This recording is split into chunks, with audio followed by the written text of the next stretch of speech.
No me importa, yo voy a predicar como ejemplo. Antes de empezar a mover los móviles en silencio. Ahora vamos a escuchar a ellos, vamos a estar con los piqueritos por medio. Como sabéis, yo soy antiprotocolo total y hoy el que está en el centro del pueblo es el protagonista. No me voy a quedar al alcalde ni escuchar a lo que dice el autor del libro, mi amigo Alfonso Escuadra, que tengo que reconocer que creo que es de los autores que tienen, por lo menos más público, macho. Sí, es un gusto venir a una presentación y ver que a la gente pues, le preocupa la cultura, le preocupan los temas de esta zona, y más en un contexto histórico muy determinado. Y tenemos también hoy el privilegio, la suerte y el honor de contar con mi amigo, con él, el abuelo civil, Jesús Núñez, que ha desempeñado un trabajo aquí muy importante durante 3 años, 4 años y medio. Tenemos a su sucesor por aquí, que no es. También el programa Masa, que quiero agradecerle su presencia y a muchísimas autoridades que estáis aquí y nos empezamos a mirar, y se me enfada. Pero encantado de poder contar con vuestra presencia en nuestra ciudad, como concejales, la directora del museo, en su doble condición de directora del museo, cosa de conferencia. Por mi parte, no me voy a extender mucho más, que voy a ceder la palabra ahora al coronel, seguro que va a ser una semblanza rigurosa y como estamos acostumbrados a resultados históricos, porque aparte de coronel, es doctor en historia y especialista en historia militar, pero sí que me gustaría destacar el hecho de que los trabajos de Alfonso Escuadra se distinguen siempre, creo que por el rigor y la profesionalidad en su elaboración. Son libros que están bien hechos, bien elaborados, su índice estructurado, índice onomástico, la constitución un índice onomástico, bibliografía, es decir, unos trabajos muy serios. Y este en concreto que vamos a presentar hoy, pues lo mismo que trata. Este doctorado no es. Se lo falta poco, creo que podría ser perfectamente una tesis doctoral.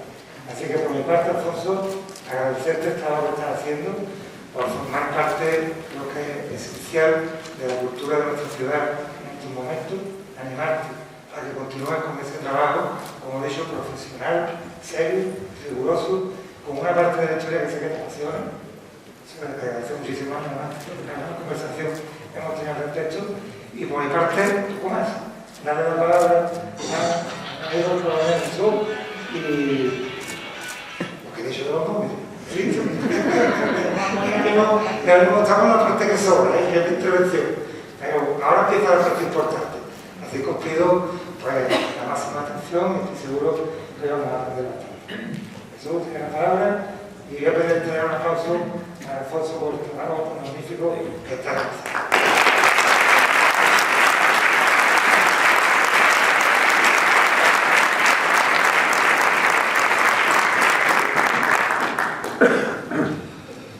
Buenas tardes a todos.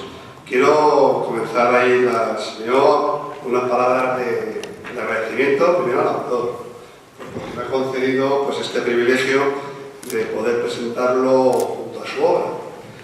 Y además prefiero llamarlo obra con mayúscula, porque Objetivo Gibraltar, entre el Plan G y la Operación Félix, es mucho más que un libro. Si quieren, pues podría llegar a admitir que es el libro con mayúsculas.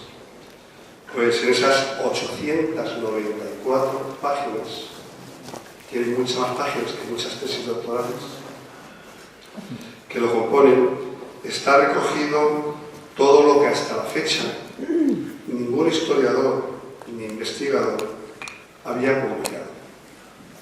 Y todo libro que en el futuro se escriba sobre la materia, porque no hay que olvidar que la historia siempre es revisable, ¿no? Ya que cada vez que aparecen nuevos documentos, fuentes, pues puede ampliarse. Pero, en este caso, la obra de Alfonso Escuadra Sánchez, por supuesto, va a ser siempre de obligada e ineludible referencia. Realmente lo va a tener muy difícil el historiador o investigador que publique en el futuro un libro sobre esta materia. Tal vez, el día que se puedan acceder a los archivos militares españoles en relación a la documentación que está clasificada como secreta, hoy día todavía inaccesible por la normativa que tenemos vigente y no ha sido desclasificada, bueno, pues el autor que lo publique, pues muy posiblemente pueda aportar muy pocas novedades. ¿Por qué? Porque ya todo está dicho en la obra precisamente de Alfonso Escuadra. Y muy difícilmente va a poder entrar en contradicciones. Volviendo al capítulo de agradecimientos, bueno, pues es de obligado cumplimiento primero agradecer la colaboración y la hospitalidad para que este acto haya sido posible, y en este caso al Ayuntamiento de La Liña, de la persona de su alcalde, de Juan Franco, del Museo Cruz Herrera, en la persona de su directora, Mercedes Corbacho, y por supuesto no puedo olvidar la parte más importante de este acto, que son precisamente todos ustedes. Ahora que un pequeño paréntesis, y se suele decir, nadie es profeta en su tierra. Y en este caso, creo que Alfonso sí que es profeta en su tierra, porque efectivamente son muchas presentaciones de libro en muchos años y es prácticamente imposible encontrar un aforo como este. Y ustedes, que amablemente pues, han dejado hacer otras cosas que también son importantes, están aquí pues, esta tarde para acompañarnos y para escucharnos. Y finalmente, pues, dentro de este apartado inicial de agradecimientos, quiero hacer una mención muy especial a los medios de comunicación, ya que la labor informativa de estos profesionales pues, es fundamental para poder difundir lo que hoy vamos a decir y esta obra. Realmente es difícil y es un reto presentar a una persona en su propia tierra, en su propia ciudad, donde no solo pues, ha nacido, ha vivido y sigue viviendo, sigue trabajando, y sino que además ha desempeñado pues, diversas responsabilidades, razones por las cuales pues, es suficientemente conocido por la mayor parte de ustedes, sino por la totalidad. No obstante, como estoy aquí para presentar al autor junto a su obra, me van a permitir que lo haga menos brevemente, ya que solo la lectura de su extenso currículum pues, nos iba a llevar una muy buena parte de este acto. Alfonso nació en La Liña de la Concepción, aquí, en 1961, y tiene, por lo tanto, 60 años de edad. Yo creo, Alfonso, que te da la oportunidad de contemplar la vida pues, con una mezcla de seriedad y experiencia, que será ya cuando uno ya, nunca mejor dicho, peina canas, ¿no? Es diplomado en Ciencias Humanas y desde 1989 pues, viene desarrollando una actividad laboral en diversos centros dependientes de la Junta de Andalucía. Ha estado al frente de la Fundación Municipal de Cultura, aquí en La Liña, entre 1999 y 2009, y fue responsable de Patrimonio Histórico y de Museos entre 1999 y 2011.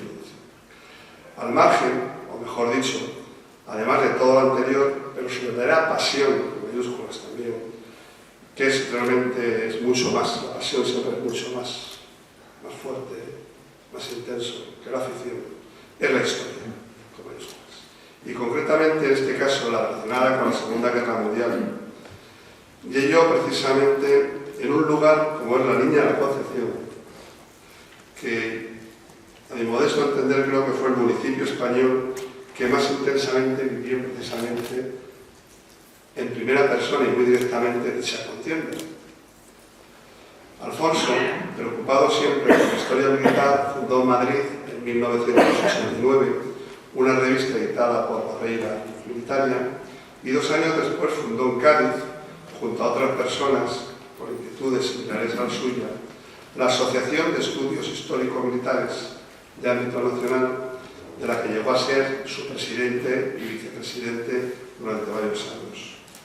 Obtuvo el diploma de competencia en Historia de la Segunda Guerra Mundial por la Universidad de Madrid, con matrícula de honor, y actualmente es uno de los miembros más veteranos de la sección primera, dedicada a Historia, del Instituto de Estudios Campos Gibraltareños, en cuya jornada pues, viene participando desde hace más de 30 años ya de ello. Ha sido, por supuesto, ponente en numerosas jornadas académicas, universitarias, realizadas en diferentes provincias del territorio nacional.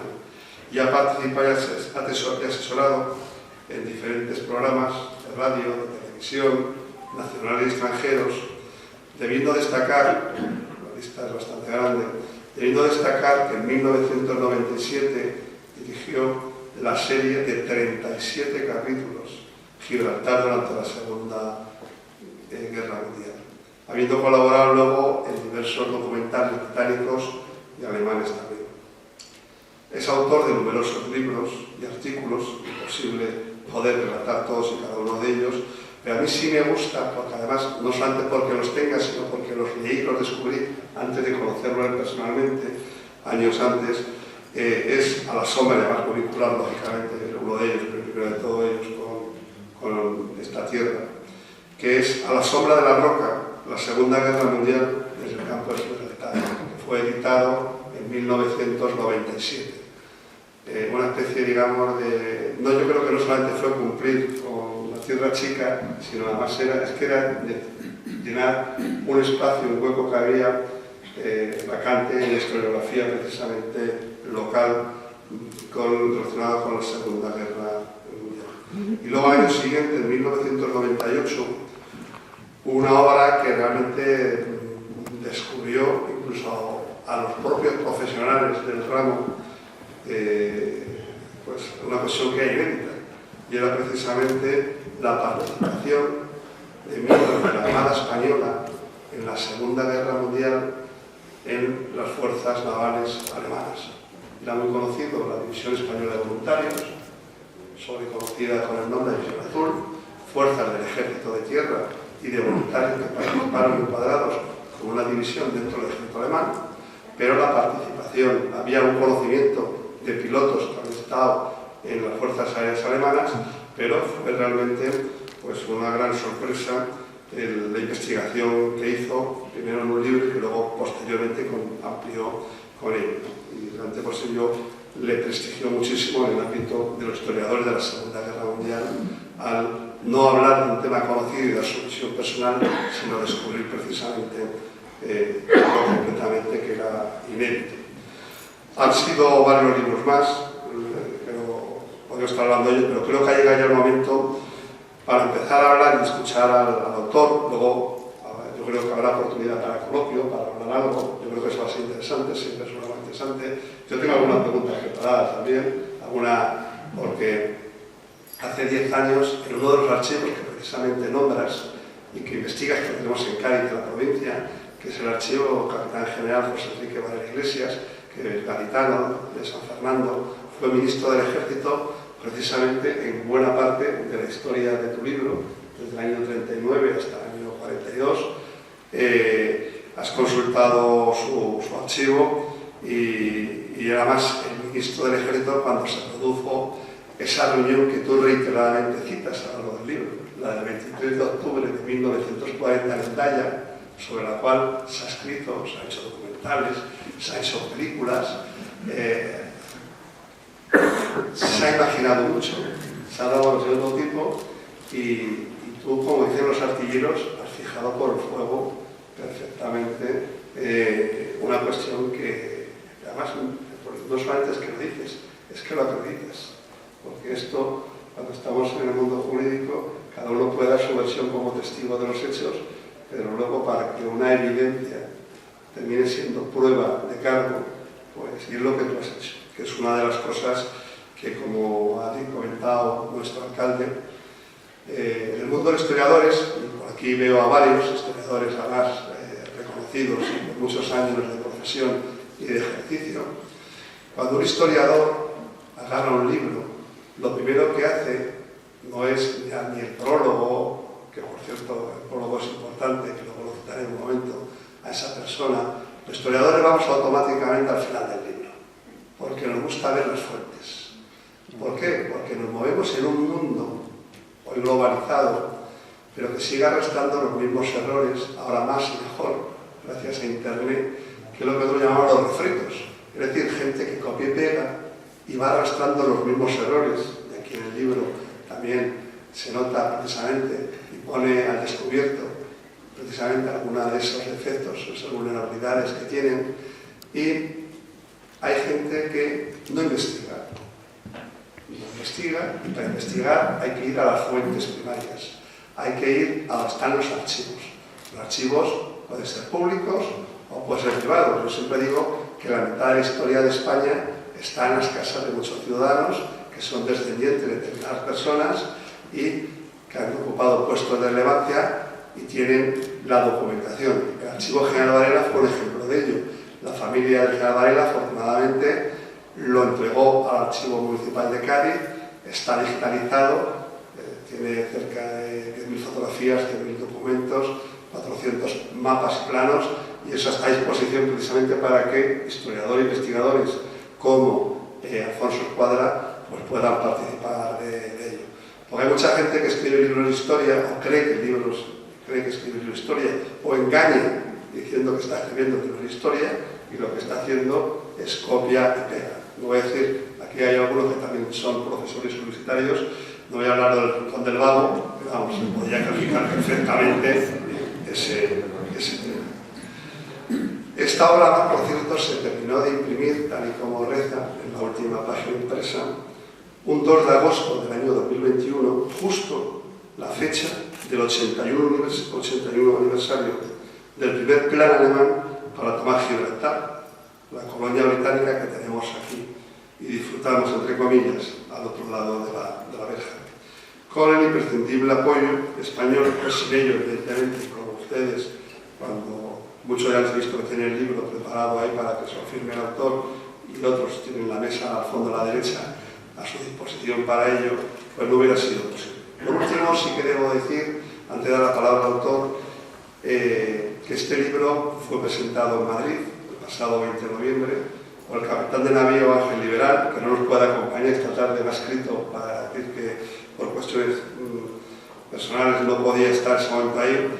El capitán de navío Ángel Liberal, que está en situación de retiro ahora mismo por edad, es el mayor experto militar en cuestiones relacionadas con la colonia británica en general, ¿no? Y ha dado conferencias en muchos sitios. Además es el prologuista de la obra. Y además en la contraportada aparece la opinión de otro gran experto, lo conozco también personalmente, lo he tratado durante hace también muchos años, en cuestiones relacionadas con el teatro de operaciones europeo en la Segunda Guerra Mundial, que es Carlos Caballero Jurado, que sin dejar ser amigo, cuando uno está en un juicio y le preguntan, ¿tiene usted amistad o enemistad manifiesta con el testigo, con el acusado o con quien sea? Entonces uno dice, sin perjuicio de ser amigo, no hay impedimento ninguno para poder decir la verdad por la verdad y nada más que la verdad, que es lo que dice precisamente Carlos Caballero Jurado en esas palabras que te dedica. Y dicho esto, pues te voy a empezar a dar la palabra. Sé que no te gusta hablar del libro, porque lo que tiene que hacer todo el mundo es ir a comprar el libro, con lo cual les invito a todos ustedes a que lo hagan, que no lo tengan, les aseguro que es lo mejor que hay escrito sobre ello. Y como he dicho, solamente cuando salga a la luz los documentos de los archivos españoles, que son casi copiales de los alemanes, o la justa correspondencia de intercambio que hubo, podrá ser un complemento para saber esa ventana que falta del edificio. Pero realmente lo que tienen ustedes, la oportunidad que tienen ustedes ahí de leer en ese trabajo, en ese que es más que una tesis doctoral, va a cambiar totalmente las referencias bibliográficas que hay sobre la materia. Yo, Alfonso, me gustaría un poco, no que nos descubras el libro, pero sí que, no porque eso hay que leerlo, pero sí lo que quieres comentarnos ahora sobre un poco sobre esos intríngulis que son importantes en la investigación y que te motivó, porque válgame al cielo y Mercedes, qué paciencia, Mercedes. Pues, Alfonso, la palabra es suya.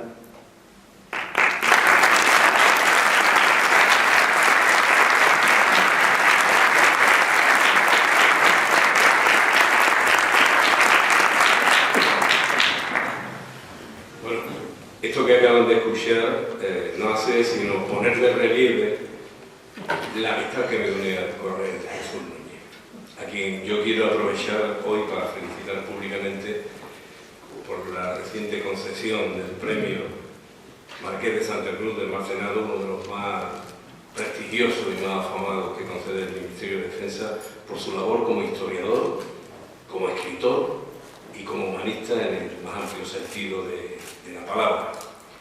Y además por su próxima incorporación como académico a la Real Academia Hispanoamericana de las Ciencias, de las Letras y de las Artes. En base a ello, permíteme confirmarte, mi coronel, que como ya te dije en su día, yo creo que la presentación del libro en la línea iba a tener un heraldo verdaderamente de excepción. Estimado Jesús, muchas gracias pues por tus palabras y enhorabuena por estos merecidos reconocimientos. Alcaldes, autoridades que sé que estáis también presentes, señoras y señores, amigos todos. El presentador ha situado perfectamente el tema y a mí no me gustaría, como bien ha adelantado mi amigo Jesús, hacer lo que mis hijos tildarían de un inoportuno spoiler. Así que voy a intentar no contarles el contenido de la obra, menos aún cuando se trata de un tema cuyo desenlace es conocido por el gran público.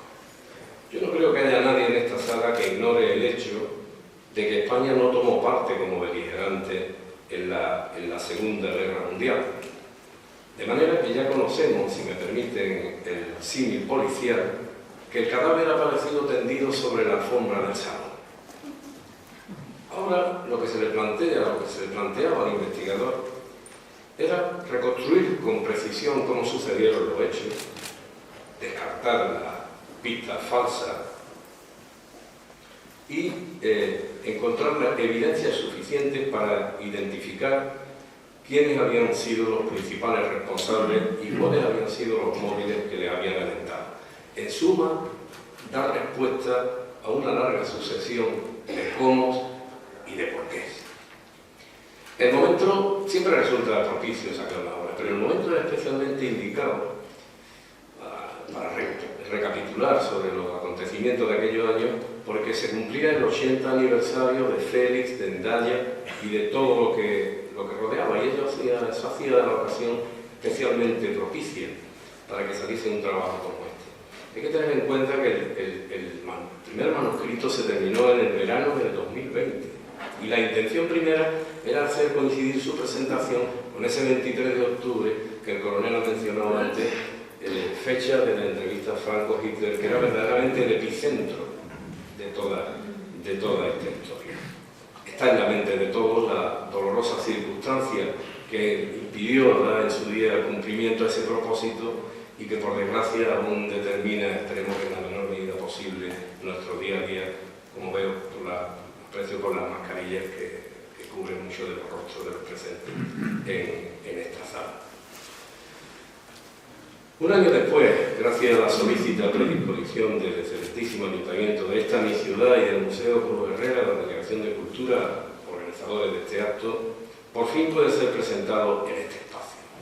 Vaya por delante mi agradecimiento personal a mi buen amigo Juan Franco, nuestro alcalde, y a través de él a cuantos responsables municipales y a cuantas personas lo han hecho posible.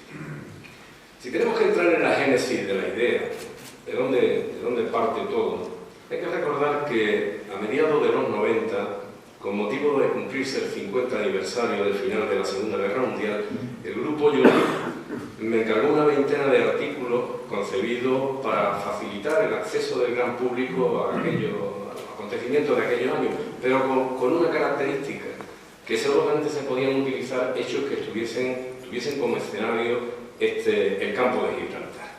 Yo asumí, como bien ha dicho el coronel, aquello era como una especie de una obligación hacia mi ciudad. Tengan en cuenta, como le ocurre a muchos de ustedes, a muchos de los presentes, la impresionante mole gris de la cara norte del Peñón es lo que yo veo cada vez que salgo de mi casa cada mañana. Pues bien, se daba la circunstancia que 2 de los capítulos de aquella serie estaban dedicados a la operación de Gibraltar y a poco caí en la cuenta de que aquello revelaba unos episodios de un calado desde el punto de vista historiográfico muy apreciable. Por ello, yo creo que está en en esos dos capítulos el nacimiento de lo que fue mi interés inicial en desarrollar un proyecto cuyo objetivo era abordar el estudio de aquel tema sugerente donde lo haya en toda su complejidad.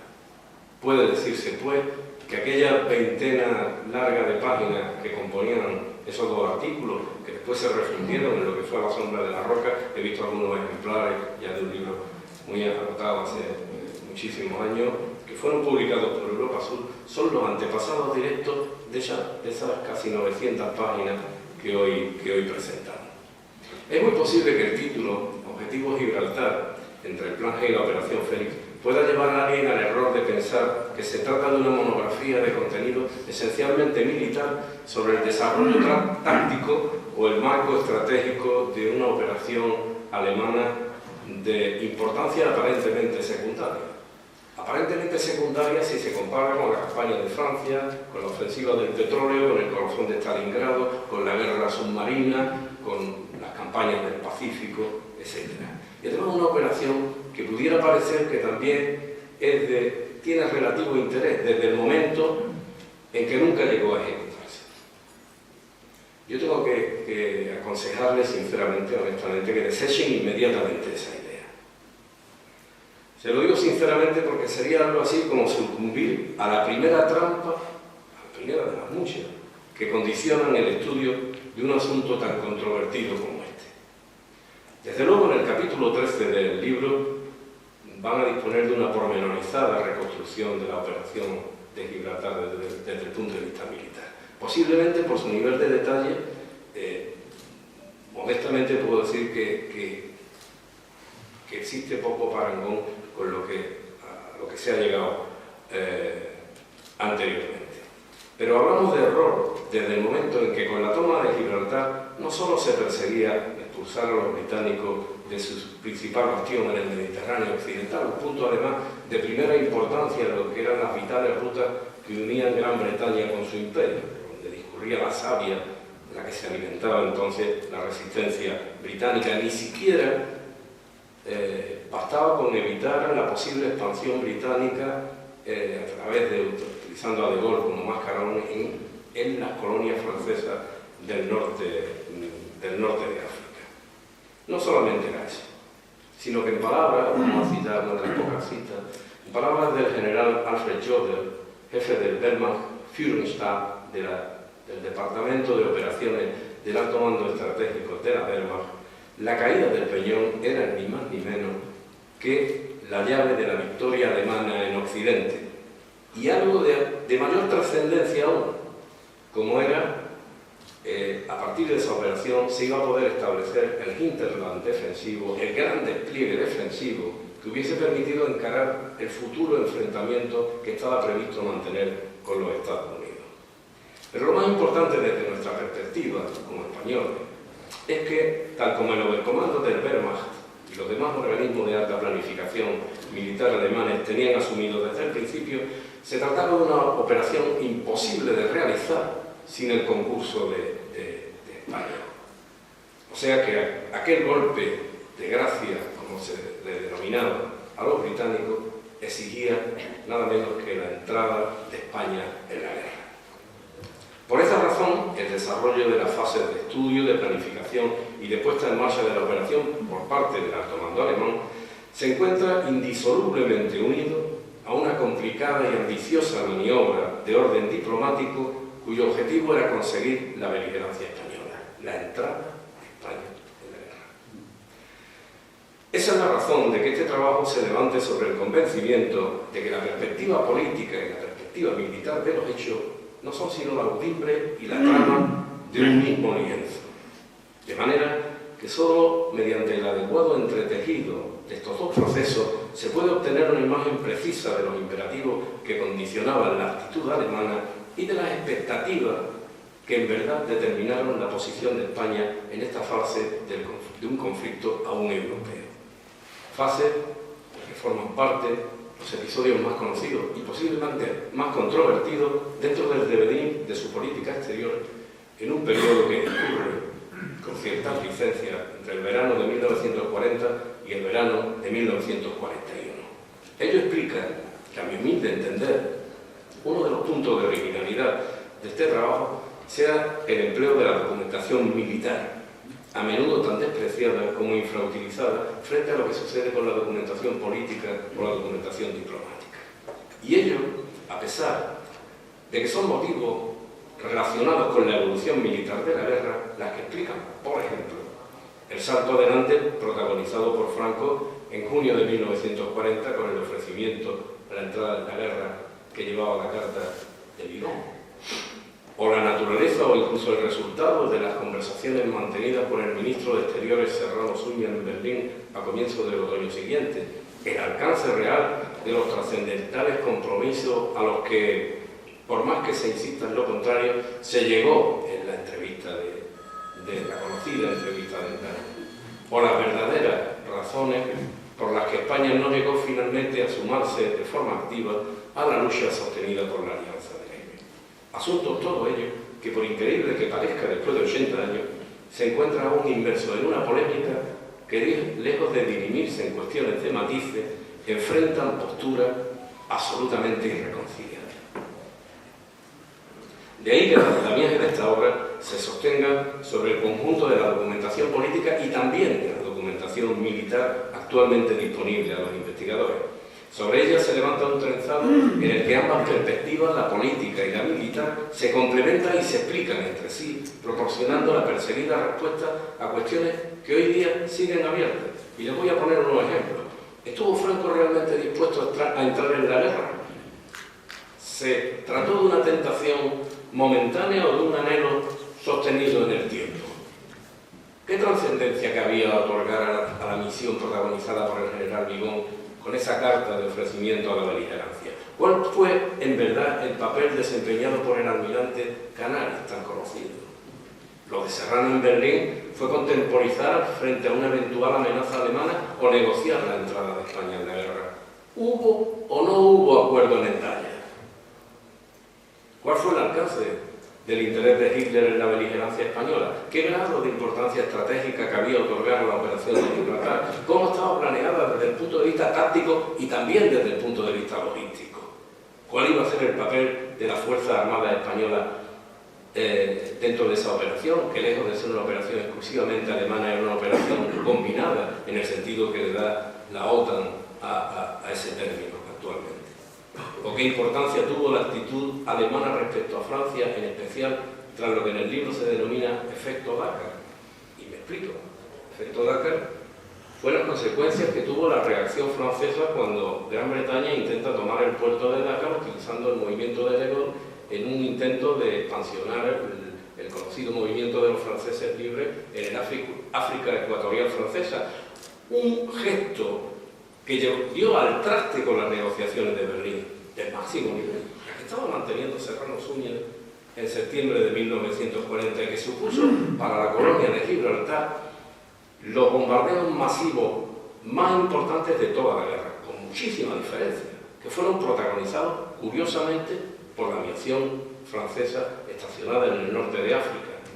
Bombardeos que pilló a los trabajadores españoles, a ser un bombardeo diurno, no como los italianos, pilló a los trabajadores españoles sus puestos de trabajo en Gibraltar. Uno de esos trabajadores era mi abuela Isabel Martín Perea, que aquel 24-25 de septiembre estaba trabajando en una dependencia militar cercana a Rocotel y que vio cómo el edificio donde estaba fue atravesado por una bomba que perforó el techo, perforó varias plantas y quedó encastrada en el sofá de la misma habitación donde se encontraba mi abuela. Afortunadamente no estalló, si no difícilmente hoy les podría yo estar contando lo que le estoy contando. Pero tenemos más, hay más preguntas. ¿A qué se debió finalmente que España se mantuviese al margen del conflicto? Podríamos seguir, en realidad las preguntas son eternas. Hoy por hoy les puedo asegurar que en el libro encontrarán la respuesta a esas preguntas. Eso hace de sus páginas una buena lámpara con la que arrojar luz no solo sobre los hechos cercanos, sino sobre el papel jugado por España durante la primera fase de la Guerra Mundial y, por extensión, acceder a varias de las claves importantes para entender el desarrollo del conflicto. Para encontrar esa respuesta, se ha recurrido a un planteamiento obviamente multidisciplinar, pero muy inspirado en la técnica de la doble perspectiva antes mencionada. Es fácil comprobar la clara apuesta por el empleo casi exclusivo de las fuentes primarias ponderadas por el presentador adecuadamente. Entre las utilizadas se encuentran miles de documentos. Hoy me ha recordado mi amigo Martín Nussar, al que después me referiré, aquellas decenas de miles de documentos que trajimos del archivo de Friburgo hace ahora pues casi 15 años, ¿no? En su día, documentos de carácter secreto procedentes de los centros de documentación y archivos más importantes de España, Alemania, Italia, Gran Bretaña, Francia o los Estados Unidos. Algunos de ellos, algunos de esos legajos consultados por primera vez. Eso es muy difícil, que investigar es prácticamente una suerte. Encontrarse en el registro, por ejemplo, de los aspectos logísticos de la Operación Félix, que son claves para determinar la importancia del contingente, del esfuerzo que iba a hacer Alemania en la operación y de la colaboración que estaban prestando los españoles, porque es un ámbito donde la colaboración de España era muy intensa, era de mucha implicación, pues sorprendía que el legajo de registro de investigadores estuviese en blanco. Eso quería decir que el material estaba vivo. Eso, bueno, seguro que para cualquier investigador el coronel lo entenderá perfectamente. Es una cosa tremenda. Te enfrentas te abre unas puertas absolutamente nuevas. Son bastante las descargas de adrenalina que se tiene con eso. También se han empleado memoria, diarios, recuerdos, unos editados y otros no, así como un buen número de monografías. En cuanto a las reconstrucciones, hubiesen sido imposibles sin recurrir al pormenorizado análisis de un ingente número de fotografías y material fílmico, en ocasiones fotogramas, procedentes de colecciones y filmotecas nacionales y extranjeras, tanto públicas como privadas. Han sido ese estudio fotograma el que ha permitido que se pudiese identificar al completo las delegaciones alemanas y españolas presentes en Italia. Uno a uno. Y no es un ejercicio gratuito, sino porque es una manera de intuir la importancia que se le daba a esa delegación, si se la compara con delegaciones en contacto de similar nivel mantenidos con otras naciones, en el caso de Italia, Rumanía, Finlandia, en fin, otras de las naciones de la órbita del eje. Finalmente, también se ha enriquecido con testimonio de numerosos testigos de los hechos, muchos de los cuales igualmente inéditos, como ocurre, por citar un ejemplo, políticos, diplomáticos y oficiales y soldados veteranos del cuerpo expedicionario alemán seleccionados para tomar Gibraltar, o con los miembros de la guarnición británica, muchos de los cuales fueron recogidos para la serie que GBC emitió ahora hace un cuarto de siglo y en la que tuve el placer de contar como comunicador con Manolo Gat y con Jerry Martínez, extrañable Jerry Martínez, como técnico de producción. Todo ello facilitado por la perceptiva visita a todos y cada uno de los escenarios descritos en la obra. El anecdotario al que ha dado lugar todo esto es interminable y daría, francamente, para numerosas tertulias, pero yo voy a citar algunas de las más características.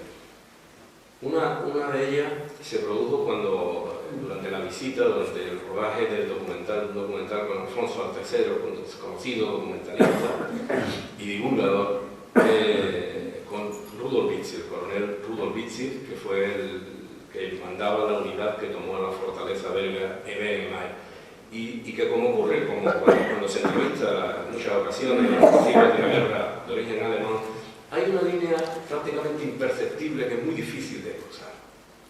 Bueno, pues una vez rodada la entrevista, cuando ya los técnicos estaban recogiendo el equipo de sonido y las cámaras y tal, la Frau Witzig sale a la puerta de su casa y nos invita a merendar. Alfonso, que tiene mucho don de gente y mucha altura para esas cosas, aprovechó aquella merienda para sacar unas cajitas que llevaba con mantecaditos propios de aquí, de allá, dulces típicos de España y jamón de pavú, montó allí una fiesta.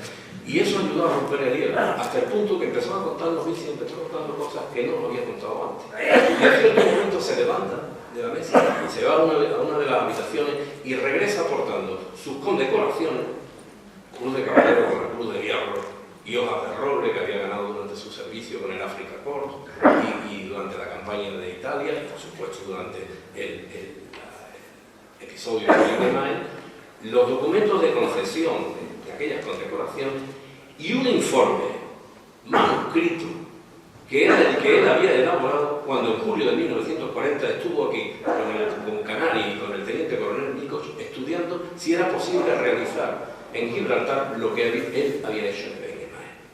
Aquello fue una cosa absolutamente fabulosa, que durante la presentación del libro en Madrid recordamos a Alfonso Artesero y yo muchísima emoción. También recuerdo cuando estuvimos en Hendaya, la cara que ponían los viajeros cuando estuvimos haciendo mediciones sobre la distancia que había entre los pilares que sostenían el andén número 3 donde se había producido la entrevista. Hendaya, País Vasco francés, y obvia decir, esa sorpresa con un señor allí midiendo el ancho de los... Esos datos fueron después fundamentales para reconstruir la cadencia de tiempo de todo lo que fue el protocolo del recibimiento a Franco durante aquella reunión. Y ya algo de carácter más personal, recuerdo el día de mi cumpleaños que Irma Schaffenberg, que gestionaba en aquel momento el Hotel Zunturken, que había sido el cuerpo de guardia de la guardia personal de la SS que protegía el nido del águila de Hitler en Westergarten, o sea, se enteró de alguna manera, supongo que había una confidencia de mi mujer, que era mi cumpleaños, me preparó un desayuno allí, pantagruélico, una cosa tremenda, y me regaló un reloj de artesanía local que fue absolutamente pues muy bien recibido y que forma parte del anecdotario de un poco de esta obra. Como les he dicho, un anecdotario prácticamente interminable. Y por ir ya concluyendo, les adelanto que la obra no ha sido concebida solamente pensando únicamente en los eruditos del tema, aunque les puedo asegurar que estos van a ver colmada su exigencia. 3.200 notas sostienen las diferentes tesis. Reconozco que algunas de ellas ciertamente rompedoras, pero como podrán imaginar, sólidamente documentadas. Pues bien, no ha sido escrito pensando solo en los especialistas del tema, sino en el lector en general. Por ello, sus aspectos formales se deben a un doble objetivo: responder a las exigencias propias de un ensayo histórico sin renunciar a la medida de su lectura. Con este último fin, el contenido se atiene a una ajustada secuencia cronológica que resulta esencial si se desea facilitar el seguimiento de una trama que, como muchas de este ámbito, en ocasiones se complica porque se desarrolla a diferentes planos y en diferentes niveles. En cuanto a la estructura, se inicia con una introducción cuyo objetivo no es otro que situar el contenido del libro dentro del panorama historiográfico. Y le siguen 15 capítulos que, si bien responden a una unidad temática, aprovechan al máximo las muchas posibilidades que el empleo de la doble perspectiva ofrece para obtener una imagen nítida de los hechos. Comprobarán cómo los planos cortos y las panorámicas se suceden sin solución de continuidad. El gran angular permite el seguimiento del conjunto del conflicto, haciéndolo asequible incluso para los lectores que no estén familiarizados con el mismo, mientras que en otras ocasiones se les introduce en diferentes escenarios de los hechos mediante el empleo de descripciones con un alto nivel de detalle. Este recurso del detalle no es un mero recurso literario, con el fin de amenizar la lectura o meter al lector en el ambiente o fijarle en una historia de la que conoce su desenlace último, aunque ya eso justificaría la gran cantidad de tiempo y esfuerzo empleado en la documentación de estos detalles. Recuerden que el libro no es una novela y que cada cosa que se diga lleva una evidencia probatoria detrás. Pero es además un recurso, este del detalle, para un buen antídoto contra los trampantojos de las visiones parciales, las generalidades o las reducciones simplistas, tan dúctiles a la hora de fomentar la manipulación o a veces la incluso grosera deformación de los hechos. Ya para terminar, voy a decirles que desde luego hubiese sido imposible reunir todo el soporte documental sobre el que se sostiene el presente trabajo sin la colaboración de los archivos, instituciones, organismos, productoras, con cuyos responsables y técnicos he contraído una deuda eterna de agradecimiento. No quiero olvidar a los muchos investigadores, coleccionistas y especialistas en los diferentes campos que de forma solícita y entusiasta han apoyado y colaborado para que este trabajo pudiera llegar a buen puerto. Perdonadme que no los mencione a todos, pero tienen cumplida la referencia de cada uno de ellos en uno de los apéndices del libro. Sí me van a permitir que haga mención especial a la Asociación Ruta de los Búnkeres, un colectivo que se caracteriza por su altruismo, su seriedad y su bien hacer frente a los que solo se acercan a la historia para servirse de ella como arma arrojadiza. También quiero recordar a los testigos, pero en este caso voy a mencionar solo a los que han fallecido sin poder tener en sus manos la obra terminada y cuyos testimonios fueron de un valor incalculable para matizar cuestiones e iluminar aquellos aspectos que no se recogen en los documentos. Entre ellos se encuentran el coronel Rudolf Witzig, el capitán Bertram Lich, el Oberfeldwebel Ulrich Graf, los dos del Regimiento 98 de Montaña Alemán, el general del Bundeswehr Heinz Günther Guderian, el mayor of Dienst Helmut Speter del Regimiento Großdeutschland o el coronel Arturo Ferrari de la Gibraltar Defense. Por supuesto, no puedo dejar de mencionar la Fundación Don Rodrigo, por su apoyo en la edición de este trabajo, un gesto decidido y valiente en favor de nuestra historia que no hace sino dar continuidad al que ya tuvieron con el autor cuando financiaron la investigación que permitió documentar el entonces desconocido servicio que los marinos españoles prestaron en las unidades de combate de la Armada Alemana y a los que se ha referido oportunamente el presentador. Y por supuesto, a mi buenos amigos, el conocido documentalista y divulgador español Alfonso III y al director gibraltareño Martin Nuza de World Production, aquí presente, con quienes en diferentes ocasiones recorrí media Europa compartiendo esas descargas de adrenalina que acompañan siempre a los trabajos de investigación. Estas empresas como esta, que se prolongan durante más de una década, a lo largo de ese tiempo hay tiempo para que suceda prácticamente de todo. Por eso tiene tanto valor contar con quienes se prestan a seguirla de cerca, ejerciendo, según se tercie, de eternos acompañantes, comprensivos confidentes o incansables orientadores. Una imparable labor que en el caso de mi mujer, Mercedes Corbacho, de mi querido amigo Julián Cano y Ángel Liberal, alcanzó su máximo con la lectura de los diferentes manuscritos. No quiero olvidarme de mis hijos, Alfonso y Rodrigo, los que están dedicados a este trabajo, nacido durante el proceso de recopilación, análisis y redacción del libro y hoy aquí presente. No han sido pocas las veces que mientras jugaban en el pasillo de casa se han cruzado con el general Jodl, con Bigón, con el coronel Barlimon, con Pardo de Santillana o con Muñoz Ángel. Como tampoco han sido pocas las veces que mi mujer o alguno de mis amigos me ha tenido que sacar del mismísimo espacio del Wehrmachtführungsstadt o del Gran Salón del Berghof. Ya saben, eso que les ocurre a tantos investigadores y autores. Por último, puedo agradecerles, por supuesto, su presencia y reiterar mi agradecimiento a las autoridades que hoy nos acompañan, por supuesto al coronel Jesús Núñez por sus labores como presentador.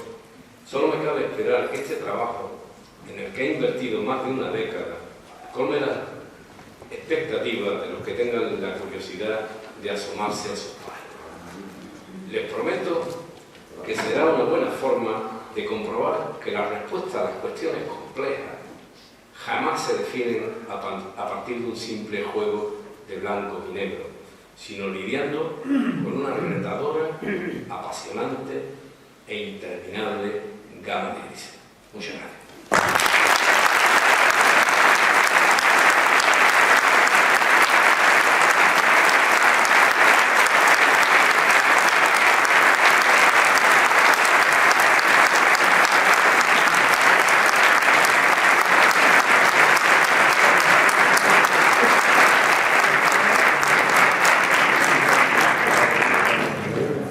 Bueno, creo que si alguien tenía dudas de encontrar el libro, se lo habrán disipado ya y podrá luego pasar por la mesa. Si te parece, Alfonso, vamos a inaugurar el turno de preguntas. Voy a hacer un poco de moderador, pero quiero romper el fuego con un tema que además, yo creo que además es de no solamente de interés particular, sino de común curiosidad para los presentes. Cuando termina la Guerra Civil Española, una de las cosas que se empezó a hacer es hacer un poco el inventario de qué armas teníamos, qué armamento teníamos, qué munición teníamos, y que éramos capaces de fabricar y de reponer,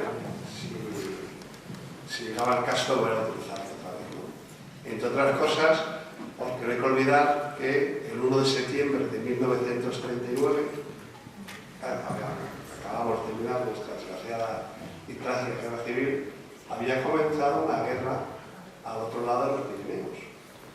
Entonces, se encargan informes al Ejército de Tierra, que lo hace y que está en el mismo archivo que está consultando, del general Varela, ministro del Ejército, en otras secciones distintas, en otras cajas distintas del tema de Gibraltar, lo que tienen comunicaciones documentales de fechas en ello, que quieren saber qué armamento tenemos y qué podemos utilizar realmente. Entonces, esos documentos que tienen el sello de secreto no se pueden consultar oficialmente en los archivos oficiales españoles y sin embargo se pueden consultar en el archivo municipal de Cádiz, ¿no? Creo que es un planteamiento una reflexión que habría que hacerse mejor, ¿no? Con el sello de secreto en rojo. Lo hace la 6ª sección entonces de Estado Mayor del Estado Mayor del Ejército y va haciendo un análisis total y absoluto, piezas de artillería, munición de artillería por calibres, muchos eran rusos, procedentes de la ayuda que recibió el gobierno de la República, y además se hizo un estudio de, con la munición que teníamos, cuántos días de guerra podíamos aguantar. Como no había datos estadísticos del consumo de municiones durante la Segunda Guerra Mundial que había comenzado, se tomó como referencia los estudios estadísticos del consumo de municiones durante la Guerra Civil Española. Ya se puede usted suponer que eran ínfimamente inferiores a los que realmente se utilizaron durante la Segunda Guerra Mundial. Y había para determinados cañones en España que tenía el ejército español que no teníamos ni para un solo día de guerra, con los datos de la Guerra Española. ¿Para qué contarles si vamos a la guerra con ella? La Armada, a través de Carrero Blanco, el hombre de confianza de la Armada que tiene el general Franco en este momento, hace también un informe también que es tremendo sobre las capacidades operativas navales que tenía. Y luego, bueno, la Fuerza Aérea, el grito del aire, que empezó a nacer después de la Guerra Civil Española, pues para qué contar. Esos informes están todos terminados, fechados, van sectores, fusiles, granadas, disparos de cañón, proyectiles, se van dando todo gases también, la fabricación de gases no estoy refiriendo a halógenos, estoy refiriendo a gases de carácter incluso eficiente utilizados en los que estaban prohibidos pero todos los países realmente los tenían, aunque no estaban autorizados su uso realmente, ¿no? Después de ocurrir la Primera Guerra Mundial. Todos esos informes están fechados antes de la famosa reunión del 23 de octubre y están entregados y se hace además un informe que es durísimo, que está hecho por el jefe de la 6ª sección de Estado Mayor, en la cual dice que con estos elementos que tenemos, ¿a dónde vamos a ir? ¿A dónde vamos a ir? ¿No? Y el Armado lo mismo. Yo hace 10 años, hace una década, hice precisamente un trabajo, luego hay capítulos sobre informe por informe hablando de eso, y la conclusión que hice yo, que saqué yo en aquel momento, era de que, parodiando un poco al jefe de la 6ª sección de Estado Mayor, que con esto no podemos ir a la guerra. Franco lo sabía perfectamente cuando se baja del tren y tiene la reunión con Hitler allí. Realmente, independientemente de si hubo carta a los Reyes Magos, no hubo carta a los Reyes Magos, en peticiones, etc., realmente si España se hubiera dado ese paso de participar en esos planes alemanes, en todo aquello que luego no quiero descubrirlo porque el libro tiene que leerlo, pero realmente mi opinión es que no estábamos preparados para ir a la guerra. No teníamos capacidad bélica de producción, ni de sostenimiento, ni de reposición, ni siquiera en fusiles, que era lo más, porque teníamos fusiles italianos, austriacos, alemanes, rusos, de todo tipo. Lo que no teníamos eran fusiles españoles porque nos vayamos casi destrozados. Realmente estábamos preparados porque claro, si España hubiera entrado, hubiera apoyado y hubiera participado en la ocupación, en la conquista militar, facilitando el apoyo logístico que hacía falta y el de inteligencia e información de ello, estábamos realmente preparados para ello. Franco sabía que no. Entonces, aquí hay algo que, sin querer descubrir lo que hay en el libro, pero sí me gustaría que pudieras decir algo sin, digamos, destapar un poco ese libro, ¿no? Muchas gracias. Y además, tengo que tener una experiencia, alguna deferencia con este público que amablemente está aquí hoy. Hay una descripción del estado de la Fuerza Armada Española en general que se pone en boca de Serrano Suñer, que decía: tenemos un ejército inerme, que coincide perfectamente con esos informes que ha citado el coronel, donde la conclusión era realmente que España carecía del tipo de armamento y mucho más para, como decía Serrano, la implementación de una guerra siguiendo las tácticas modernas que se habían impuesto en el conflicto europeo desde la campaña de Polonia. España carecía de todo. En la misma artillería, tocando el tema de la artillería, había unas carencias brutales. De hecho, en uno de esos informes se dice: estuvimos a punto de quedarnos sin artillería ya durante la guerra civil. Y lo que había sobrevivido de la guerra, que ha dotado los mejores museos de Europa, los tenemos nosotros, porque teníamos una tal cantidad de armas de tantos países que parece una enciclopedia de artillería, pero no una unidad artillera efectiva desde el punto de vista táctico, desde el punto de vista militar. Por eso, la entrada de España en la guerra pasaba por varias condiciones. Una de ellas era la ayuda militar. Y hubo carta a los Reyes Magos. Y tanto que sí hubo. Canales sabía mucho de eso. Porque yo he llegado al convencimiento de que desde la primera visita de Canarias a España, a fechar en junio del 40, llegó a establecer un campo de juego entre el alto mando de la Wehrmacht y el alto Estado Mayor español. Y a través de él se canalizaron esas solicitudes de armamento. Esa era una parte nada más. Luego estaba una parte también muy importante, que era la ayuda económica, la ayuda en el abastecimiento. España acababa de salir de una guerra civil, el abastecimiento exterior estaba condicionado por el bloqueo británico, con la emisión de Navy-Certs, donde te permitían lo mínimo para que subsistiera, pero no para crear excedente. Entonces, eso se combinó con un año de muy malas cosechas, como el de 1940, y creó una situación de desabastecimiento brutal en España. Quizás en esta zona se sufrió menos porque había acceso a un territorio que no estaba sometido a ese tipo de bloqueo, que era Gibraltar. Pero en el resto de España fue brutal. Hay descripciones de comisionados alemanes del puerto de Sevilla, de cómo se pegaba la población a barcos que había extranjeros allí para recoger los mendrugos de pan. Hay descripciones muy fuertes. O sea que otra de las cuestiones para entrar a la guerra era solicitar el tema del abastecimiento. Y una de las claves de por qué España no entró en la guerra está más relacionada con el tema económico que con el tema militar. Y eso no me puedo atribuir ningún mérito, porque eso se deduce de la lectura del informe que Carrero Blanco presenta en noviembre de 1940. No solamente era que Alemania proporcionase esa serie de productos vitales, ¿no?, combustible, en los cereales y otra serie de materias primas absolutamente esenciales para la vida, para mantener el pulso interior, mantener la población abastecida, sino que no era suficiente que entrasen por Hendaya, no existía capacidad de transporte para canalizar y distribuir esos productos. La única manera de poder hacerlo era contando con un suministro que viniese por mar, y para eso había que desplazar a la Royal Navy del Mediterráneo, lo cual exigía la toma del canal de Suez, la toma de Alejandría.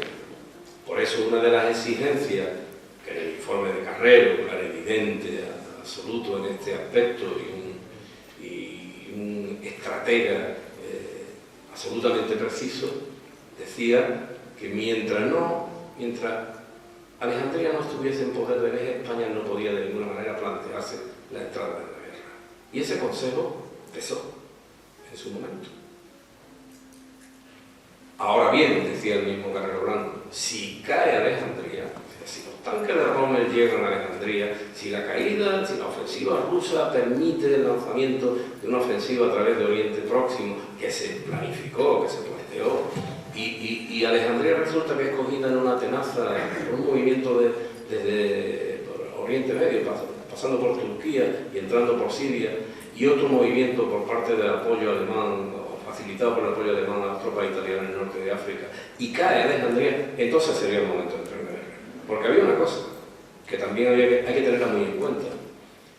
El Estado Mayor español estaba convencido de que si la guerra se extendía al Mediterráneo, y Italia entraba en la guerra y la guerra se extendía al Mediterráneo, fuese España o no fuese neutral, eso no iba a evitar que la guerra lo afectara.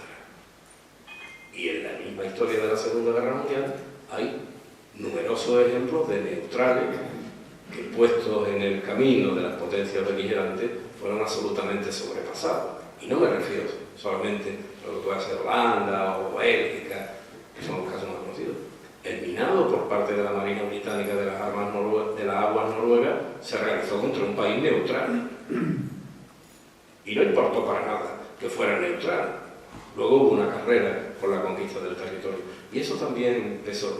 Así que si no se daba ese suministro de armamento, si no había esa solución de abastecimiento, si no había ese control, que eso pasaba por el control de Alejandría, y si no había una perspectiva de guerra corta, o sea, entrar en la guerra 5 minutos antes que la guerra terminase, eso maniataba las posibilidades de actuación de un país como España, recién salido de una guerra mundial, de una guerra civil, y con una fuerza armada absolutamente inerme. Por eso, la operación combinada para tomar Gibraltar, la participación de la Fuerza Armada Española estuvo más centrada en todo el soporte logístico y en el tema de las comunicaciones, de las transmisiones, tanto telegráficas como telefónicas, que en formar parte del cuerpo de asalto, además, un asalto táctico que exigía unas unidades con un nivel de preparación y con un armamento y un equipo del que España absolutamente no estaba en disposición. Lo demás lo tienen ustedes en el libro.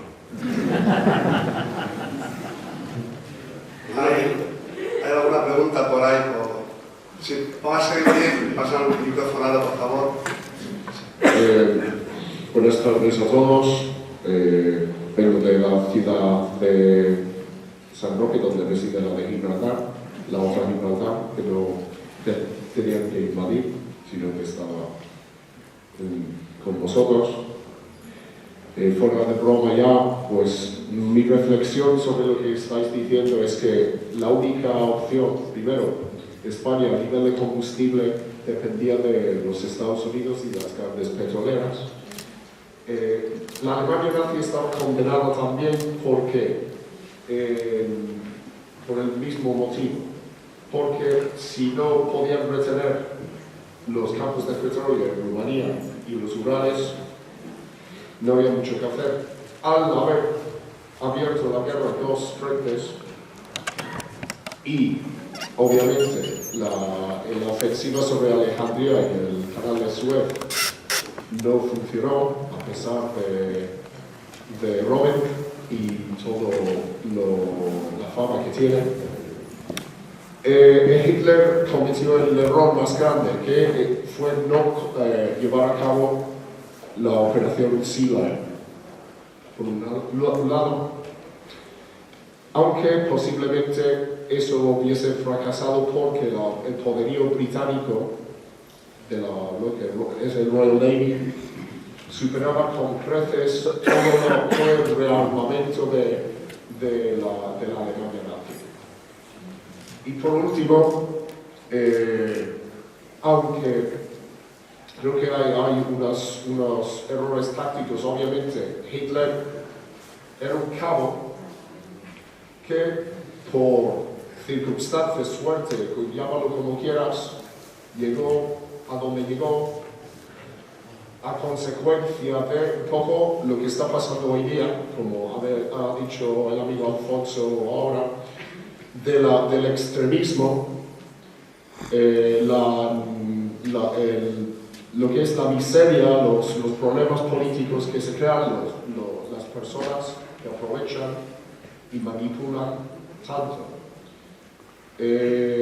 Espero, de verdad, que podamos todos hacer una reflexión. Yo que tengo nacionalidad británica, que soy medio español, y me duele mucho ver que en un país como este, que ha sufrido una guerra civil bastante reciente, luego, bueno, pues en esta zona tenemos la suerte o la desgracia de que tenemos una historia singular dentro de España de la Segunda Guerra Mundial. Y, Alfonso, agradecerte porque para mí y para mucha gente de la asociación eres una auténtica referencia con los otros autores y todos los que estamos, que queremos que esta zona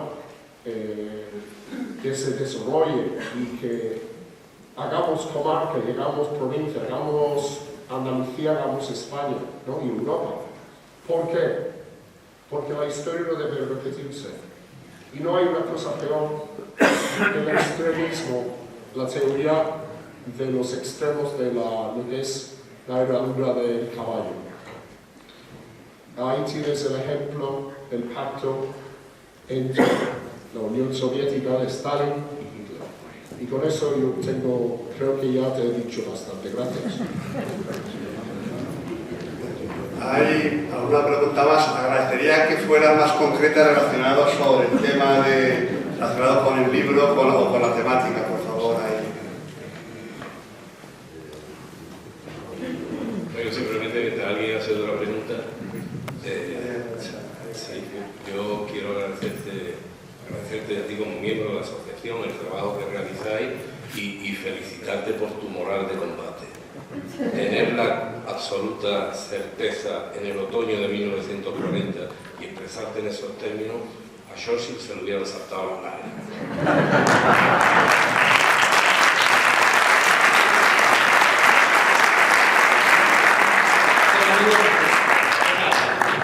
Buenas noches a todo el mundo. Mira, yo voy a ser más concreto con mi pregunta. Es como una segunda parte a esto, en el sentido de que al final esta operación de invasión de la roca no se produjo, y creo que eso en cierta manera afectó al ánimo de lo que es al mismo Adolf Hitler o a su cúpula cercana o incluso a su alto estado mayor.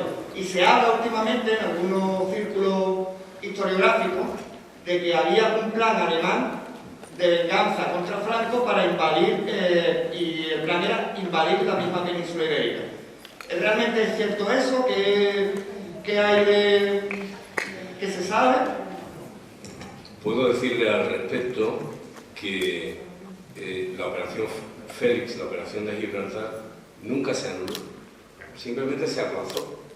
Y hay un plan elaborado, ya incluso después del inicio de la operación Barbarroja, donde se estudiaba, se pretendía que aquella operación fuese otra operación relámpago. Estaba estudiado para sacar a las unidades del frente ruso, volver a traerlas, llevarlas a Alemania, prepararlas, volver a traerlas aquí y poner en marcha la operación Félix, porque el imperativo era derrotar a Rusia antes de la intervención de Estados Unidos. Respecto a la invasión de España, a Franco nunca le gustó grandes contingentes entrando en España, grandes contingentes militares extranjeros, porque había una memoria de lo que había ocurrido con otros contingentes, en este caso franceses, en nuestra historia. Pero sí les puedo asegurar que yo no he encontrado en ninguna de las actas de las conversaciones del alto mando estratégico alemán ninguna operación para invadir España. Ninguna. De hecho, cuando incluso Franco hace el giro hacia la neutralidad y va cancelando los vínculos que tenía con Alemania, le interesaba mucho más que España siguiese funcionando, siguiese enviando wolframio, pudiesen tener las antenas de apoyo a la Luftwaffe y pudiese tener aquí desplegado el Abwehr a través de un país neutral que es la invasión. Sí es cierto que hay varias operaciones, Ilona, Isabela, Nürnberg, si no recuerdo mal, creo que la he dicho todas, para apoyar una resistencia española en caso de que hubiese un desembarco aliado en el sur de España. Pero para resistir, por ejemplo, en la línea del Ebro, incluso detrás de los Pirineos en los últimos planes. Pero invadir, tomar la península ibérica ni en el 40, ni en 1940, jamás se planteó, porque entonces hubiese sido un poco, bueno, por ponerlo en una comparación, el enfado del Estado Mayor alemán en general por la incursión italiana en Grecia, por la apertura de ese frente cuando estaba a punto de entrar en lo que era la gran empresa de conquista alemana, que era la campaña de Rusia, fue aquello tremendo. O sea, hubo un enfado morrocotudo, abrir un segundo frente aquí, no interesaba. Eso no se planteó jamás. Eso no quiere decir que hábilmente, sobre todo después de terminar la guerra, algunos de los protagonistas de los hechos no intentaran ponderar que actuaban bajo la presión de una amenaza alemana. Pero eso hay que contemplarlo dentro de un afán justificativo por parte de estas personas. Pero realmente ni se discutió, no encontraron ningún acta donde esa posibilidad siquiera se discutiera, ni hubo ninguna planificación de ocupar la península en aquellos momentos. Y un Estado Mayor lo estudia todo, no estudia lo que va a pasar, estudia lo que va a pasar y lo que puede pasar. Por ejemplo, la entrada de las tropas alemanas en la Francia, lo que era la Francia no ocupada, la llamada Francia de Vichy, que se produjo en el 42, pero se planificó en el 40. O sea que un Estado Mayor moderno trabaja como algo así del rómpase en caso de incendio, pero está todo preparado allí, por si hay un incendio, ¿no? Pero en este caso no existe un plan, y yo creo que no existe una evidencia que permita lanzar la idea de que llegaron realmente a plantearse la entrada en España y la invasión de España. A nosotros nos gusta pensar que por la experiencia de lo que había ocurrido en otros ejércitos que habían intentado lo mismo. Pero bueno, eso es un poco...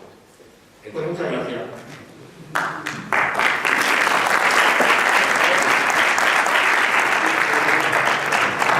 Por favor, a la derecha. Vamos a de pie, que es mucho más fácil localizarlo. Se pone de pie, por favor, es más fácil que le vean quién es para darle el micrófono.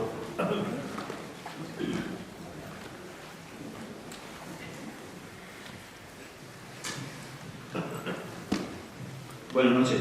Me ha quitado un poco la pregunta el compañero, porque cuando estaba explicando el coronel que el gobierno de España de la época sabía de la precariedad de nuestro ejército, pienso que también Alemania sabía de la precariedad del ejército español y perfectamente nos podría haber invadido y habría arrollado. Pero lo que decía Alfonso, que también sabría del espíritu de resistencia de los españoles a lo largo de la historia.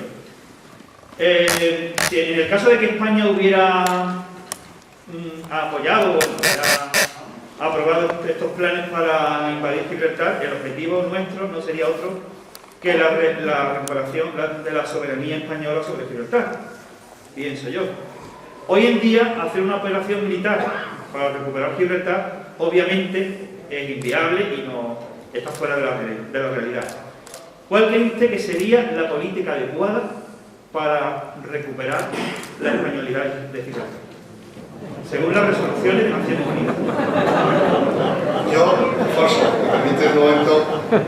Vamos a ver, en el mundo de los historiadores hay una cosa que nunca se hace, que es ciencia ficción. O sea, siempre nos preguntan, ¿y si en vez de desembarco en Normandía, entonces, claro, en ese momento, claro, estamos en un ámbito de historia, ¿no? El hablar de qué es lo que hubiera pasado, qué hubiera pasado si los japoneses hubieran bombardeado Pearl Harbor, hubieran tal, es ciencia ficción, sería más para otro debate. Es cierto, es interesante la cuestión que usted plantea, pero creo que Alfonso, que trabaja con documentos y trabaja, pues claro, evidentemente, ¿qué es lo que hubiera pasado? ¿Qué hubiera pasado? Y por esto dejo el tema ¿qué hubiera pasado si en julio del 36 el general Sanjurjo, cuando despega de Portugal, no se hubiera matado, que era que estaba encabezando el movimiento de sublevación militar, no se estrella y se mata? ¿Qué hubiera ocurrido? ¿Hubiera habido Franco? ¿Hubiera habido tal? ¿Qué hubiera pasado? Etcétera. Son historias, digamos, ciencia ficción, ¿no? Es un tema interesante, pero yo creo que salva aquí. Es la pregunta recurrente cuando en todas las conferencias que se hacen sobre la Operación Félix siempre está eso. Entonces, la respuesta es prácticamente obligada. Por razones de prudencia, los historiadores esperamos que las cosas pasen y una vez que las pasamos procuramos explicarlas, pero esperamos primero que pasen. ¿Alguna pregunta más? Sí, por favor. Bueno, la pregunta mía viene, basada en el año 1940, en esa reunión que hubo en Endaya, entre comillas, pacto o no pacto. Ya sabemos más o menos lo que ha explicado Alfonso muy bien y lo he entendido. Pero en el año 45, cuando concluye la guerra, o durante ella, se reconoce en el libro, que yo voy a comprar seguro, se reconoce en el libro que Alemania nazi reconoció que fue un error grave el no haber invadido Gibraltar pasando por España. Bueno, yo lo que le puedo decir al respecto, que en una de las conversaciones de sobremesa, creo que lo recogió el estenógrafo, que tomaba las notas de las conversaciones privadas que se mantenían durante las reuniones de Gibraltar conforme iba avanzada la guerra, hubo un reconocimiento claro con una expresión del debimos tomar Gibraltar. En ese momento debimos tomar Gibraltar. No solamente porque no solamente se trataba de tomar Gibraltar, esa operación implicaba muchísimo más. Como decía la general Jodl, había una expresión que se repetía, y si aquello hubiese sido como romperle la columna vertebral al Imperio Británico. Totalmente. Si los convoyes no llegan a Gran Bretaña, porque tienen que dar la vuelta por el Cabo y están en manos de las manadas de lobos, la resistencia británica con qué jugar. O si la Luftwaffe consigue establecer un paraguas aéreo, entonces son todos por qué, pero que sí hubo esa sensación, ese lamento, sí que lo hubo, pero entramos en lo mismo, son situaciones que no se produjeron, y entonces es muy difícil calibrar cuál hubiese sido realmente el efecto. Mi pregunta concreta es, ¿Alemania reconoció, si el libro lo aclara o no, reconoció en algún momento durante o al término de la guerra que fue un error? Bueno, se lamentaba de ello, se lamentaba el que era el comandante en jefe de la Fuerza Alemana, además de Führer Canciller. Muchas gracias. En cierta forma. Vamos a ir terminando esa última pregunta, por favor, porque ya por el horario y se está yendo gente y supongo que tendrán también que ir a cenar. O beber. Mira, yo que soy medio español, medio británico respecto al tema de Gibraltar, lo único decir un pequeño chiste, ¿vale? Yo soy un poquito más ibérico que celta, y creo que es porque con mucho jamón, ¿vale? Pero hablando en serio ya, Alfonso, una pregunta sobre el tema de los de Cypher, lo que es la máquina Enigma. Sí. Yo creo que esto, no sé si estarás de acuerdo conmigo, fue francamente, si lo hacemos un poco de civil ahora, 80 años después, un factor realmente determinante para anular esa fuerza que tenían los U-boats alemanes en el Atlántico, por ejemplo, entre otros sitios. Y por otra parte, aunque los alemanes tenían sus cohetes, sus V1, V2 y tal y cual, y esos cohetes hoy pues, supusieron grandes avances tecnológicos, ¿cómo queda esto si lo ponemos en contexto hoy día?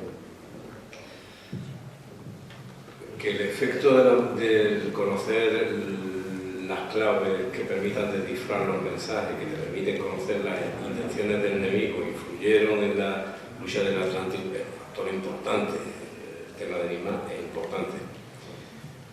¿Cómo hubiese sucedido todo eso? Yo solamente puedo decirte una cosa y enlazamos con la intervención anterior que tuviste, ¿no?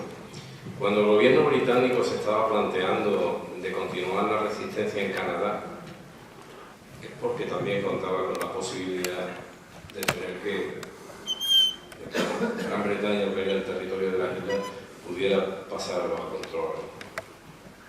Un poco eso es lo imprevisible, ¿no?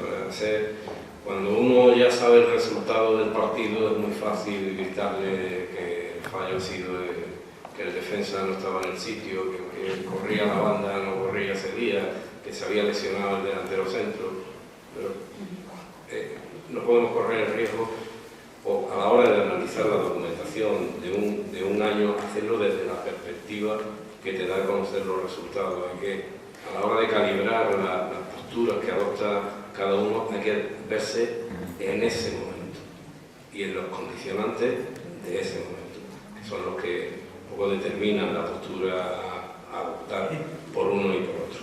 Si no, es un poco hacerse trampa solitaria.